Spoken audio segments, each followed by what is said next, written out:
Okay, start with chemical properties of S block elements.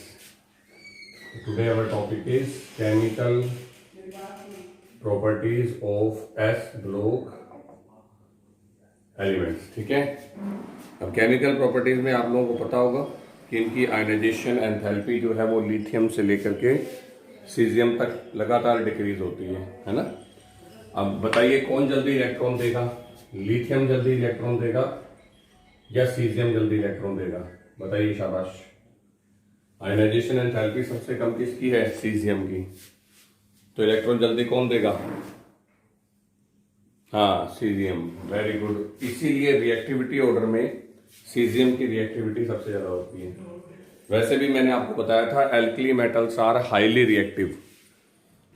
पता होगा sodium पानी के साथ भी आग लगा देता है, इसीलिए उसको हम लोग क्या करते हैं, केरोसिन ऑयल के अंदर रखते हैं, है ना।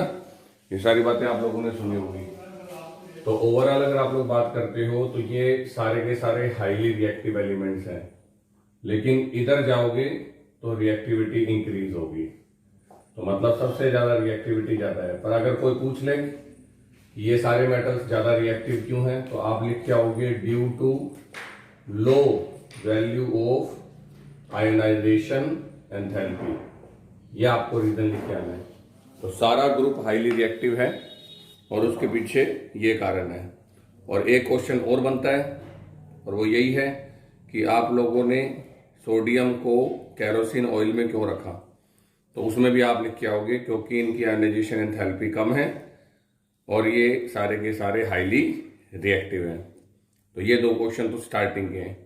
अब इनकी रिएक्शंस में कोई बड़ी बात नहीं है। आउटर शेल में इलेक्ट्रॉन कितने हैं, वैलेंस इलेक्ट्रॉन कितने हैं इनके पास? जल्दी बोलिए। Only one. तो ये सभी के साथ बॉन्ड भी कितने बनाएंगे? वन बॉन्ड बनाएंगे। तो बस फिर शुरू हो जाओ। सबसे पहले है रिएक्शन विद डाइहाइड्रोजन।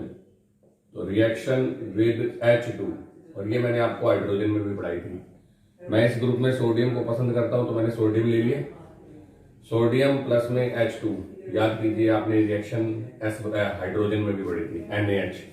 ये कौन से टाइप का हाइड्राइड है, थोड़ा देख के बताइए, शाबाश। NaH हाइड्राइड है। 3 हाइड्राइड बताए थे, आयनिक, कोवलेंट और मेटालिक। कौन सा हाइड? हाँ, ये आयनिक हाइड्राइड है। कोई मुश्किल वाली बात नहीं है ना। तो ये पहली बात है।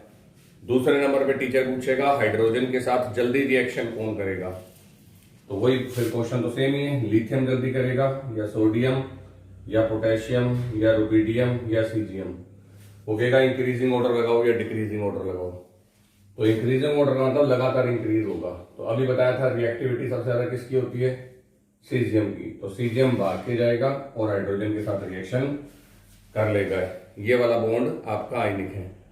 अब वो आपसे पूछेगा कि स्टेबिलिटी ऑफ एल्कली हाइड्राइड्स। हालांकि रिएक्टिविटी तो सीजियम की ज्यादा है, लेकिन स्टेबिलिटी किस बात पे डिपेंड करेगी कि आपका बॉन्ड जल्दी कब टूटेगा। तो बताइए किसका बॉन्ड जल्दी टूटेगा? LiH, NaH, ठीक है जी। उसके बाद में KH, KH के बाद में RBH और RBH और उसके बाद में CSH। अगर आपसे पूछ लिया जाए कि इनकी स्टेबिलिटी जो है वो किस ऑर्डर में होगी, तो क्या आंसर होगा इसका? जल्दी बोलिए। तो साफ दिख रहा है ये सबसे ज्यादा आयनिक है। पानी में डालते ही सबसे पहले टूटेगा CSH, है ना। इसलिए स्टेबिलिटी सबसे ज्यादा किस हाइड्राइड की है? इस वाले की। हाँ, क्योंकि ये वैसे भी कोवलेंट नेचर का है, ठीक है। तो कोवलेंट नेचर का होने के कारण से ये जल्दी से आयनाइज भी नहीं होगा और ये वाला बॉन्ड जल्दी से टूटेगा भी नहीं। तो ये बात मेरे बच्चों को पता होनी चाहिए, ठीक है। और अब क्लियर कट बात दिख रही है कि अगर इसने H हाली टूटा नहीं तो क्या इसने H दिया? अगर ये बॉन्ड बीच का टूटा नहीं तो क्या ये H दे रहा है? इसकी बात कर रहे हैं और इसकी बात कर रहे हैं। तो ये कह रहा हूं आयनिक नेचर का है, ये जल्दी से आयनाइज हो जाएगा। ये कोवलेंट नेचर का है, ये जल्दी से आयनाइज नहीं होगा। तो H किसने जल्दी दिया? जल्दी बोलो, जल्दी बोलो। हाँ, सीजियम में। वाटर के अंदर लिथियम इलेक्ट्रॉन दे रहा था, ना कि हाइड्रोजन। अब तुम उस बात को इस बात से मिक्स कर रही है बेटा हर्षिता, ठीक है। तो अब इसने इलेक्ट्रॉन हाइड्रोजन जल्दी दिया, तो उधर जाने पर स्टेबिलिटी क्या हो रही है, डिक्रीज, लेकिन रिड्यूसिंग नेचर क्या हो रही है, इंक्रीज। तो स्टेबिलिटी सबसे ज्यादा किसकी होती है, लिथियम के हाइड्राइड की, लेकिन रिड्यूसिंग नेचर जो है वो सबसे ज्यादा किसकी होती है, सीजियम हाइड्राइड की। हु आर रिड्यूसिंग एजेंट, तो जवाब है जो सामने वाले का क्या कर दे, रिडक्शन कर दे, है ना। तो ये अपना हाइड्रोजन देके सामने वाले को जल्दी से रिड्यूस कर देता है और ये रिड्यूस नहीं कर सकता। अब इसके बाद लिखा हुआ है इनके हाइड्राइड बेसिक नेचर के होते हैं, ठीक है, और मुझे ये प्रूव करके दिखाना है कि ये हाइड्राइड जो है वो बेसिक नेचर के हैं। These hydrides react with water and give hydroxide.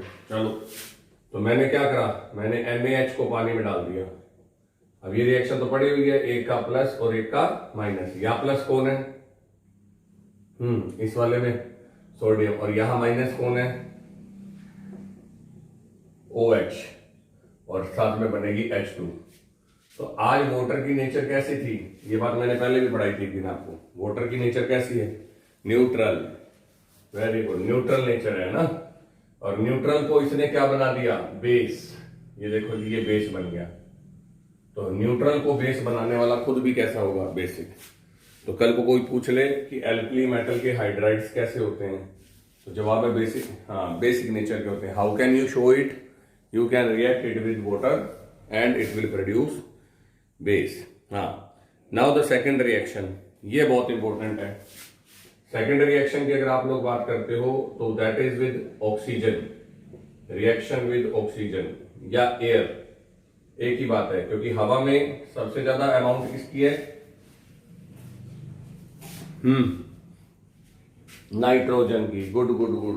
तो फिर लोहे को जंग तो ऑक्सीजन लगाती है, ज्यादा है तो नाइट्रोजन, पर जंग कौन लगा रहा है लोहे को, ऑक्सीजन। ऐसा क्यों भाई, व्हाट इज द रीजन, क्योंकि नाइट्रोजन में ट्रिपल बॉन्ड होते हैं और नाइट्रोजन आपकी रूम टेम्परेचर पर इनर्ट होती है।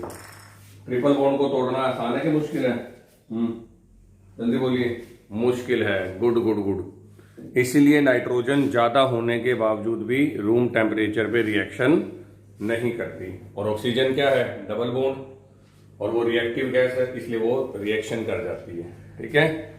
तो अब बात करते हैं कि ऑक्सीजन के साथ अगर आप इसको जलाओगे तो नॉर्मल अगर रिएक्शन करते हैं तो नॉर्मल रिएक्शन ये होगी 2m प्लस हाफ O2 और गिव्स आउट 2m, M2O। ये रिएक्शन है। बैलेंस करना है अगर आपने तो हाफ को 2 से मल्टीप्लाई करके पूरी इक्वेशन को 2 से मल्टीप्लाई, नॉर्मल ऑक्साइड ये बनने चाहिए। लेकिन अब इनकी पसंद की बात करते हैं। तो जब आप एल्कली मेटल्स को हवा में या ऑक्सीजन के एक्सेस में बर्न करते हो तो ये अलग अलग रिजल्ट देते हैं, और ये मेरे बच्चों को याद रखने हैं। लिथियम की प्रेफरेंस होती है लिथियम ऑक्साइड बनाने की। ये देखो, ये नॉर्मल ऑक्साइड है Li2O, इसका नाम है लिथियम ऑक्साइड, ठीक है, क्योंकि O पे नेगेटिव टू चार्ज है। सोडियम कहता है मैं तो ऑक्साइड नहीं बनाऊंगा, अगर आप मेरे को खुला छोड़ दोगे तो मैं पेरोक्साइड बनाऊंगा, Na2O2। और पोटेशियम और उसके बाद वाले जितने भी एलिमेंट है वो बनाते हैं सुपर ऑक्साइड, M प्लस में O2 is equal to MO2। और यहाँ पे M बराबर क्या क्या हो सकता है, M is equal to either potassium, rubidium और सीजियम। अब नाम सुन लेना और रीजन आप बताओगे। इसको मैं बोल रहा हूं लिथियम ऑक्साइड, नेक्स्ट वाले को मैं बोल रहा हूं सोडियम परऑक्साइड, ठीक है जी। और लास्ट वाले को अगर K मान के चलते हैं तो पोटेशियम, या चलो मेटल सुपर ऑक्साइड लिख देता हूं। अब ये तीनों के नाम में डिफरेंस क्यों हो गया, जल्दी बोलिए, शाबाश।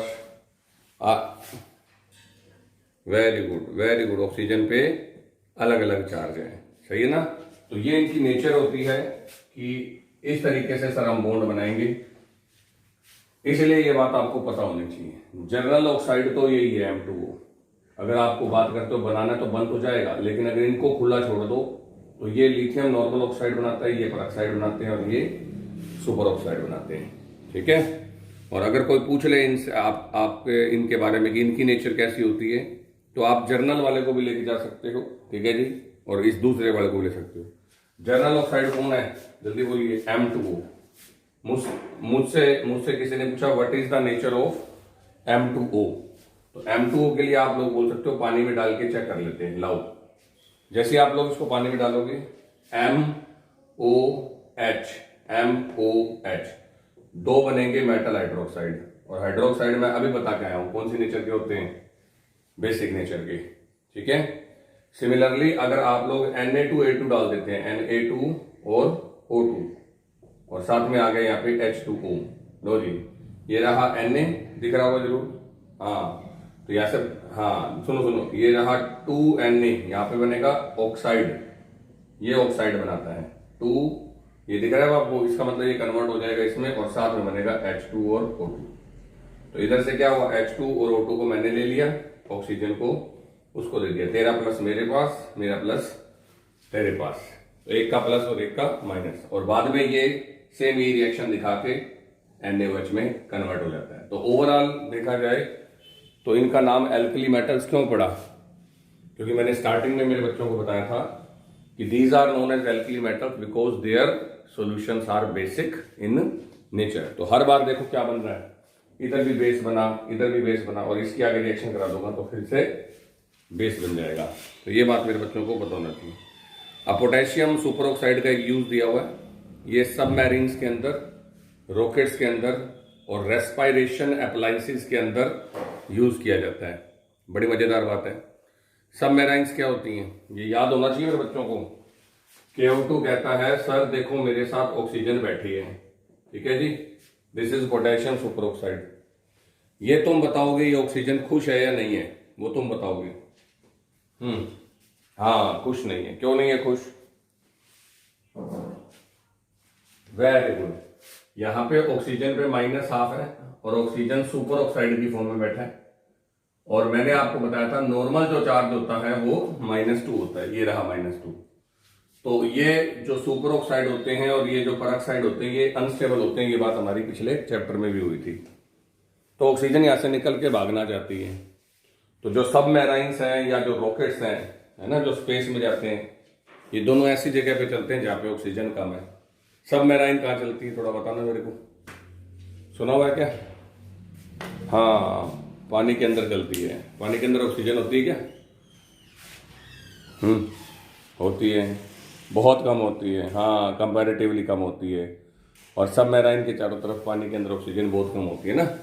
तो अब ये क्या करते हैं, जब वहां पे जो लोग होते हैं वो सांस तो ले रहे होंगे सबमरीन में जो लोग हैं, अब जो चीज बंद हुई पड़ी है सारी चारों तरफ से, उसमें तो ऑक्सीजन खत्म हो जाएगी फिर एक दिन। तो उसके लिए हम CO2 को ले जाते हैं। CO2 पता क्या करता है, CO2 जो वहां पर लोग CO2 छोड़ रहे हैं उसके साथ रिएक्शन करके और बना देता है K2CO3। मतलब हाथों हाथ ये वहां CO2 को एब्जॉर्ब करता रहता है ताकि CO2 का एक्सेस ना हो जाए।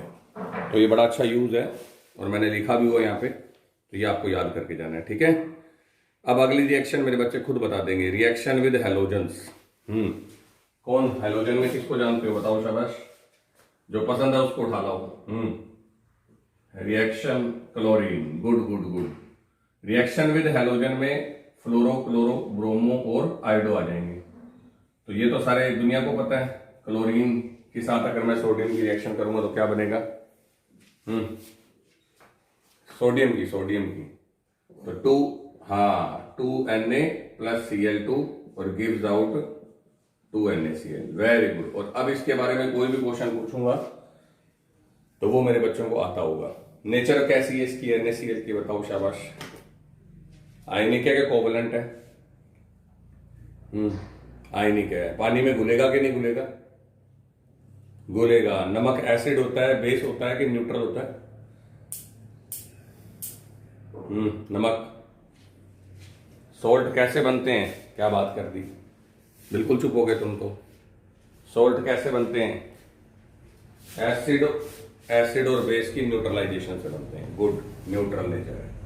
तो अगर आपको सारे घर के लिए बताना है तो 2m, हेलोजन के लिए बताना है तो X2 और बराबर क्या हो जाएगा 2mx। ये सारे घर के लिए। तो इनके घर के बच्चे हैं सारे के सारे आयनिक, लेकिन इनके घर में एक गंदा बच्चा भी है। कौन था वो? जल्दी बोली। लिथियम। तो जवाब आया कि लिथियम के हैलाइड जो होते हैं वो आपके कोवलेंट होते हैं, और कोवलेंट होने के साथ साथ वो पानी में नहीं घुलते, क्योंकि जो कोवलेंट होगा वो वाटर के अंदर इनसॉल्युबल होगा। तो ये बताने की जरूरत नहीं है। तो आज कोई मेरे से पूछ ले कि लिथियम के एलाइड कोवलेंट क्यों होते हैं, तो क्या लिख के आओगे? शाबाश, ये लिखा होगा। ये गंदा बच्चा है घर का, गंदी औलाद है ये, है या क्या लिख के आओगे?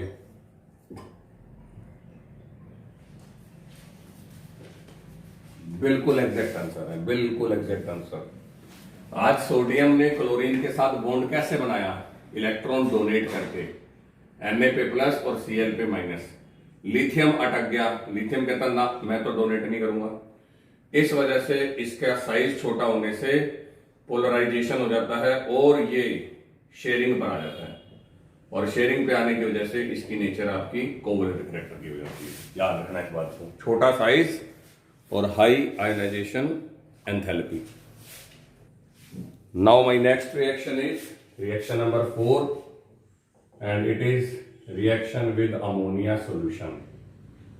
जो इसमें आपके पास क्वेश्चन यही बनता है, वो यही बनता है कि अमोनिया में एल्कली मेटल या एल्कली अर्थ मेटल डालते ही इनका सॉल्यूशन ब्लू कलर का हो जाता है और पैरामैग्नेटिक हो जाता है।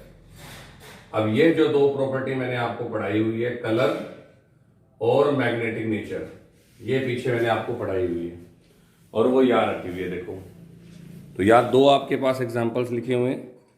एक में इलेक्ट्रॉन क्या है, सारे के सारे पेयर्ड हैं, और सेकंड वाले में क्या दिख रहा है, अनपेयर्ड है। तो मैंने पिछली क्लासेस में क्या पढ़ाया था कि पेयर्ड इलेक्ट्रॉन को ट्रांजिशन कराना इजी है या अनपेयर्ड को इजी है? तो हाँ बिल्कुल, अनपेयर्ड को इजी है। तो अनपेयर्ड को जब आप एनर्जी देते हो तो उनका ट्रांजिशन हायर लेवल्स में हो जाता है, और वो जो लेवल्स होते हैं वो आप लोग विबग्योर रीजन के अंदर रखते हो, तो इसलिए वो कलर शो करते हैं। जिनके अंदर सारे के सारे इलेक्ट्रॉन पेयर्ड हैं उनको ट्रांजिशन कराने में एनर्जी ज्यादा लगती है। एनर्जी ज्यादा होने से वेवलेंथ कम हो जाती है, और वेवलेंथ जब 400 नैनोमीटर से कम हो जाएगी तो वो विबग्योर रीजन से बाहर हो जाएगी, जिस वजह से कलर शो नहीं होता। ये बातें मैंने आपको बताई थी। फिर आपने केमिकल बॉन्डिंग में ये भी पढ़ा था पैरामैग्नेटिक और डायामैग्नेटिक। जिनमें इलेक्ट्रॉन अनपेयर्ड हैं वो मैग्नेटिक मूवमेंट शो कर सकते हैं, और जिनमें सारे इलेक्ट्रॉन क्या है, पेयर्ड हैं, वो मैग्नेटिक मूवमेंट शो नहीं कर सकते। इसलिए मैंने कहा था डी से डबल और डी से डायामैग्नेटिक। ये बताया था मैंने आपको, अगर सारे इलेक्ट्रॉन डबल हो गए तो वो कैसे होंगे, डाया, और अगर आपके इलेक्ट्रॉन अकेले पड़े हैं या अनपेयर्ड पड़े हैं तो वो होंगे पैरामैग्नेटिक। तो ये मैंने आपको रिवीजन करा दिया एक बार फिर से। अब मैं पूछ रहा हूं कि why ammonia solution becomes blue when alkali metal और एल्कली अर्थ मेटल, इसका मतलब ये अगले टॉपिक का भी मैं क्वेश्चन आज ही करा रहा हूं, आर एडेड इन अमोनिया। तो अमोनिया में एल्कली मेटल या एल्कली अर्थ मेटल डालते ही वो ब्लू कलर का क्यों हो जाता है, ये क्वेश्चन है हमारा। तो इसका रीजन है आपके पास में कि इलेक्ट्रॉन्स फ्री हो जाते हैं, है ना। तो पहले मैं अब आपको दिखाता हूं एल्कली मेटल डालने से क्या हुआ। This is sodium, this is ammonia and this is ammonia. जान करके मैं दो आपको दिख रहा हूं। सोडियम क्या करेगा, इलेक्ट्रॉन दे करके Na+ बन जाएगा, ठीक है। अब इसमें से H+ को निकाल के इसको दे दो, शाबाश। एक H+ निकालो इसमें से पहले। तो जैसे ही H+ निकाला तो क्या बन गया, NH2। कोई चार्ज आएगा इसके ऊपर? अगर आप में से प्लस निकाल दिया जाए, अच्छी बातें निकाल दी जाए, दो चार जो अच्छी आदतें आपको छोड़ दो, तो आप क्या बन जाओगे, माइनस बन जाओगे। तो H+ निकलते ही यहाँ पे क्या आ गया, माइनस। और इसमें मैंने H+ जोड़ दिया तो ये क्या बन जाएगा, आइडिया लगाओ। हाँ, ये NH4+ बन जाएगा। अब सोडियम ने आयनाइज होकर के इलेक्ट्रॉन दे दिया, ये लो, ये रहा आपका इलेक्ट्रॉन। अब यहां पर भी मैंने 1+ इसको दे दिया, 1+ इसको दे दिया, तो एक NH2 बन गया, एक प्लस बन गया। माइनस किसके पास जाएगा और प्लस किसके पास जाएगा, जल्दी बोलिए, शाबाश, वेरी गुड। तो ये देखो NH2 नेगेटिव और इधर आ जाएंगे NH4+। तो ये एक जर्नल रिएक्शन है जो हम बच्चों को समझाते हैं, क्योंकि बुक वाली रिएक्शन बच्चों को समझ नहीं आती। अब अगर आप इसको देखोगे तो अमोनिया के अंदर जैसे ही मैंने सोडियम डाला, क्या अमोनिएटेड इलेक्ट्रॉन प्रेजेंट है, यस और नो? इनको बोलते हैं हम अमोनिएटेड इलेक्ट्रॉन, और these are free to conduct the electricity. These are free to show the color. These are free to show the magnetic nature. इनकी वजह से आपका सोल्यूशन ब्लू हो गया, इनकी वजह से आप लोगों का सोल्यूशन कंडक्टर हो गया, इनकी वजह से आपका सोल्यूशन पैरामैग्नेटिक हो गया। अब आपको बताता हूं कि कंडक्टर कितने टाइप के होते हैं। पहला क्वेश्चन, जानते हो कंडक्टर क्या होते हैं? Which can conduct electricity.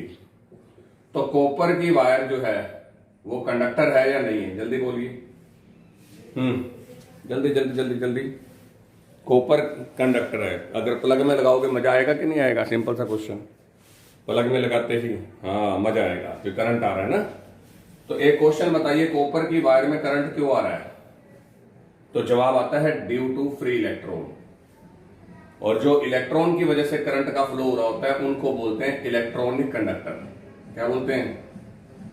Electronic. नमक के एक्वस सॉल्यूशन में हाँ जी करंट आएगा कि नहीं आएगा? जल्दी बोलिए। आएगा। किस वजह से आएगा? सुना कभी? तो जवाब हाँ आयंस की वजह से। Good good. और ये होते हैं आयनिक कंडक्टर। तीसरे नंबर पे जो कंडक्टर होते हैं वो होते हैं मिक्स्ड कंडक्टर। अगले साल इलेक्ट्रोकेमिस्ट्री में पहला टॉपिक यही पढ़ाऊंगा। वहां ये याद नहीं आएगा जो बच्चे नहीं पढ़े हुए, इसलिए मैं आज मिलवाता हूं।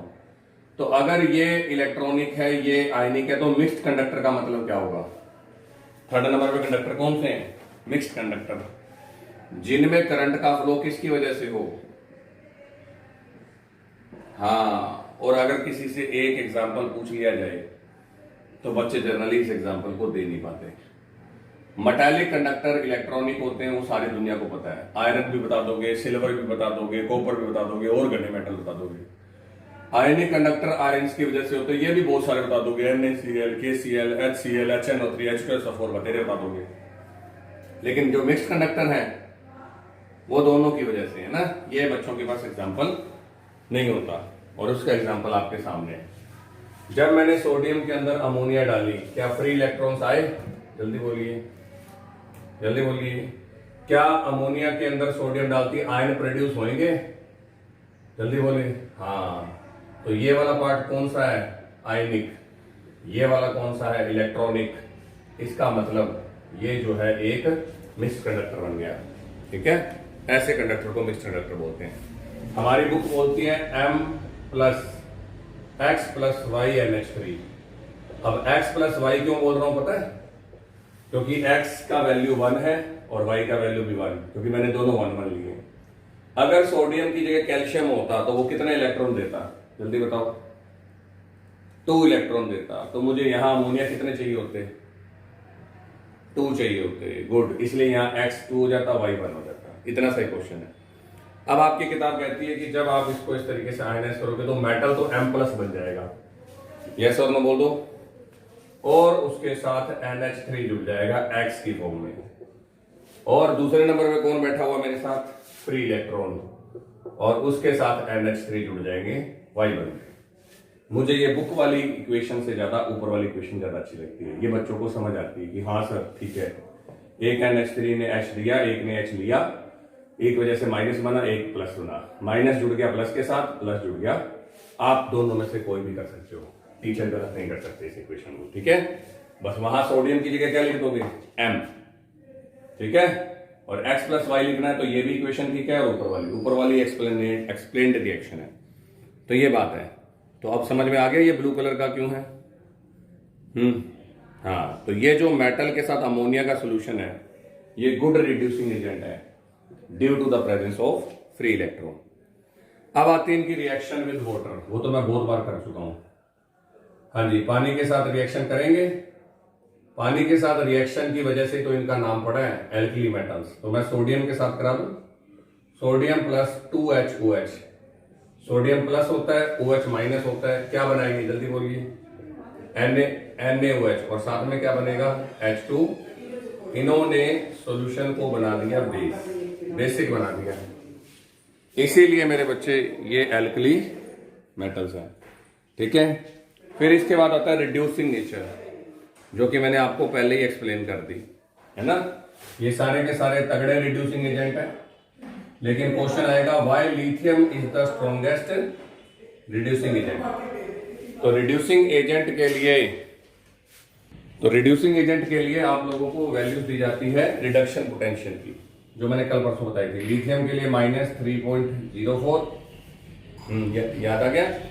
सोडियम के लिए -2.71, पोटेशियम के लिए -2.92, तो ये इसमें याद नहीं करनी होती है।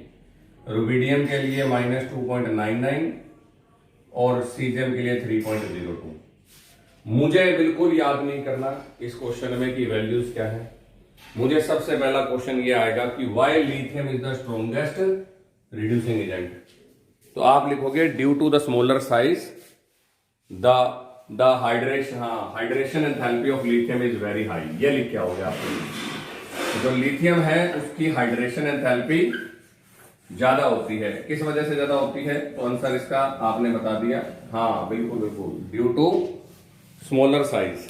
और ये आयनाइजेशन एंथैल्पी को ओवरकम कर देती है, और इस वजह से लिथियम सबसे जल्दी इलेक्ट्रॉन दे देता है पानी के अंदर। स्पेशल केस है ये, और ये सबसे तगड़ा रिड्यूसिंग एजेंट होता है। तो फिर सेकंड नंबर होना तो सोडियम चाहिए था, लेकिन सबसे सेकंड नंबर पे कौन है? तो फर्स्ट रिड्यूसिंग एजेंट ये है, और सेकंड ये कैसे है, फिर थर्ड ये कैसे है, फोर्थ ये हार कैसे गया, सोडियम कैसे हार गया? तो सोडियम को हारना नहीं चाहिए था, सोडियम को तो सेकंड इधर सॉरी ऑर्डर के हिसाब से फोर्थ नंबर पे होना था, पर लिथियम बीच में गड़बड़ कर गया, इसलिए सेकंड तो इसी का ही नंबर आएगा। तो सीजियम के बड़े साइज के कारण इसकी आयनाइजेशन एंथैल्पी बहुत बहुत बहुत क्या होती है? कम होती है, और ये फटाक से इलेक्ट्रॉन देता है सेकंड नंबर पे। तो ये बातें तो आपको पता ही है, इसके बारे में बात चुकी है, ठीक है ना। अब आता है इनकी एल्कलाइन नेचर ऑक्साइड्स की और हाइड्रोक्साइड्स की। तो इनके ऑक्साइड्स आपको पता ही है, Li2O, फिर Na2O, अगर नॉर्मल ऑक्साइड की बात करें तो K2O, Rb2O और लास्ट CH2O। और उसके बाद में हाइड्रोक्साइड LiOH, NaOH, KOH, और उसके बाद में RbOH और CSOH। अगर मैं जनरली पूछ लेता ना चार ऑप्शन देके, फर्स्ट मैं लिख देता KOH, दूसरा NaOH, third RbOH, fourth LiOH, और आपसे जनरली पूछ लेता कि ये कौन सा सबसे ज्यादा बेसिक है, तो आप फटाक से NaOH लिख आते। और उसका रीजन पता है क्या होता है? सर हम NaOH से मिले हुए हैं। ये सारे के सारे स्ट्रॉन्ग बेस है, बताने की जरूरत नहीं है। और ये इसलिए बेस है क्योंकि ये फटाक से आयनाइज हो जाते हैं। मैंने पानी में NaOH को डाला, क्या होगा? ये फटाक से आयनाइज होके एक तो ये देगा और एक ये देगा। तो मैंने 10th क्लास में पढ़ा हुआ है, जो OH देते हैं वो बेस होते हैं। अब क्वेश्चन तो ये आ रहा है कि सर सबसे तगड़ा बेस कौन सा है? ये क्वेश्चन आता है इन चारों में। तो हाँ LiOH, तो जवाब है गलत, क्योंकि तूने फिर से इसको पानी के अंदर डाल करके एग्जैक्ट ले लिया। मेरे बच्चे, पानी में लिथियम सिर्फ इलेक्ट्रॉन जल्दी देता है, दोबारा बता रहा हूं ये बात। अब पानी में जब बात आई तो पानी में हमने कहा सबसे जल्दी आयनाइज कौन होगा? तो अभी थोड़ी देर पहले मैं यहाँ पे सीजियम पढ़ा रहा था, वही क्वेश्चन सेम आ गया। सीजियम कहता सर मैं आयनाइज हो जाऊंगा क्योंकि मेरी सबसे ज्यादा आयनिक नेचर है। लिथियम तो OH देता ही नहीं। अगर आज लिथियम को आपने छोड़ दिया तो ये लिथियम ऑक्साइड में चेंज हो जाएगा। मैंने कहा तूने क्यों नहीं OH दिया? कहता सर आपने मेरे को सारों में मशहूर तो कर दिया, मैं गंदा बच्चा हूं घर का। तो लिथियम हाइड्रोक्साइड तो बेसिक होता ही नहीं है, उल्टे का ये तो कोवलेंट नेचर का होता है, सॉरी अपने न्यूट्रल या एम्फोटेरिक नेचर का होता है, या वीक बेस होता है, ये कह देना। तो इसका क्लियर कट रीजन ये है। तो सबसे ज्यादा बेसिक नेचर किसकी हो गई? तो जवाब है सबसे ज्यादा सीजियम की। तो LiOH कोवलेंट नेचर का होने की वजह से, या समझ लो छोटे साइज की वजह से, एक वीक बेस है, जबकि पूरा घर स्ट्रॉन्ग बेस है। और ये वाली जो स्ट्रॉन्ग नेचर है वो नीचे जाने पे बढ़ती है। सिर्फ एक इलेक्ट्रॉन देने की नेचर लिथियम की अकेले की ज्यादा होती है पानी में, बाकी इसके अलावा कुछ भी नहीं है, ध्यान रखना। फिर इनके ऑक्साइड्स की नेचर भी ऑब्वियस बात है यही होगी, ठीक है। ऑक्साइड्स भी उधर जाने पर बेसिक नेचर शो करते हैं। तो सबसे ज्यादा बेसिक कौन हो जाएगा? ये। और ये रिएक्शन मैं कई बार करा चुका हूं, आज फिर करा देता हूं। Na2O को जैसे ही आप पानी में डालोगे तो मेरे पास बनेंगे 2NaOH, 2NaOH, OH। तो ये इनकी बेसिक नेचर हो गई। हैलाइड्स के बारे में आपके पास कोई खास बात नहीं है, अगर आपने समझना है तो मैं फिर भी बता देता हूं। हैलाइड्स में आप सारों के क्लोराइड्स ले लो। फर्स्ट क्लोराइड LiCl, फिर NaCl, फिर KCl, फिर RbCl और फिर CaCl। आज से पहले मैं इनको मिलवा चुका हूं पायान रूल में। उस दिन बस ऐसे लंबाई में लिखा था वर्टिकली, आज हॉरिजॉन्टली लिखा है। किसका क्लोराइड जल्दी आयनिक होगा, लिथियम का या सीजियम का? कौन ज्यादा आयनाइज है? बड़ा सिंपल क्वेश्चन। तो सबसे छोटा कौन है? लिथियम। छोटा होने की वजह से इसकी पोलराइजेशन ज्यादा होगी, और जिसकी पोलराइजेशन क्या होती है ज्यादा, उसमें कोवलेंट कैरेक्टर भी क्या होते हैं ज्यादा, और जिसमें कोवलेंट कैरेक्टर ज्यादा है उसमें आयनिक कैरेक्टर क्या होंगे, कम होंगे। इसीलिए मेरे बच्चे ये आपका कोवलेंट नेचर का है, ये पानी में नहीं घुलता, और ये सारी अप्रोक्सीमेटली कोवलेंट नेचर दिखाएगा। हार्ड है, मेल्टिंग पॉइंट बॉइलिंग पॉइंट ज्यादा है, जबकि लास्ट वाला बेचारा बिल्कुल सीधा है, साइज बड़ा है, जल्दी से आयनाइज होकर टूट जाएगा, पानी में घुल जाएगा, और ये हाईली आयनिक है। तो ये बातें आपको वहां पे भी बताई हुई, इसलिए रिवीजन थी ये। और लास्ट आता है साल्ट ऑफ ऑक्सो एसिड। इसमें लिखा हुआ है ये लोग ऑक्सी एसिड्स वो होते हैं जो ऑक्सीजन ग्रुप के साथ जुड़े होते हैं। तो अगर आप लोग एल्कली मेटल्स के साथ इनकी रिएक्शन कराओगे, ये फटाक से जाकर के हाइड्रोजन को रिलीज कर देंगे। ऑक्सो एसिड्स में एक तो आपने लेते हैं आपका H2CO3 कार्बोनिक एसिड, और एक ले लेते हैं सल्फ्यूरिक एसिड। तो सबसे पहले बच्चा पूछता सर ये ऑक्सो एसिड्स क्या होते हैं? Oxo acids are those acids in which oxygen group and acidic proton containing hydroxyl groups are attach. H2SO4 जानते हो, स्ट्रक्चर देखी हुई है? जल्दी बोलिए शाबाश। ये देखिए, ये होते हैं आपके ऑक्सो ग्रुप, जिसके अंदर हाइड्रोक्सिल ग्रुप बैठा है प्रोटॉन के साथ। तो आज कोई भी एसिड क्यों है? क्योंकि वो फटाक से अपना H दे देता है। क्या मैं HCl को ऑक्सो एसिड बोल दूं? बोलिए शाबाश। HCl is an oxo acid और नॉट? बड़ा सिंपल क्वेश्चन है। HCl है क्या ऑक्सीजन के साथ जुड़ा हुआ? तो जवाब है नहीं, क्योंकि यहाँ तो Cl जुड़ा हुआ है। तो ये ऑक्सो एसिड्स होते हैं। किसी ने कहा इसकी रिएक्शन बताओ सर एल्कली मेटल्स के साथ। तो हमने क्या करा, एल्कली मेटल के अंदर ला करके किसी भी ऑक्सो एसिड को डाल दो। तो ये रिएक्शन मेरे बच्चों ने 10th क्लास में पढ़ी है। Metal plus acid they will liberate hydrogen gas. तो कोई पूछ ले ऑक्सो एसिड के साथ क्या होगा? एक तो सोल्ट बनेगा और एक हाइड्रोजन गैस बनेगी। और इसी तरीके से एक और करा देता हूं, आज की लास्ट रिएक्शन विद H2SO4। तो साफ दिख रहा है, इधर से क्या बन जाएगा, K2SO। बिल्कुल बच्चों वाली है, बस ये नाम बच्चों को थोड़ा डराता है, क्योंकि पेपर में ये आ जाएगा give the reaction of alkali metal with oxo acids. तो मेरे को तो सिर्फ यही बताना था, ऑक्सीजन के एसिड्स को ऑक्सो एसिड्स कहते हैं। तो आज की क्लास के लिए this is over. Have a nice day, bye bye.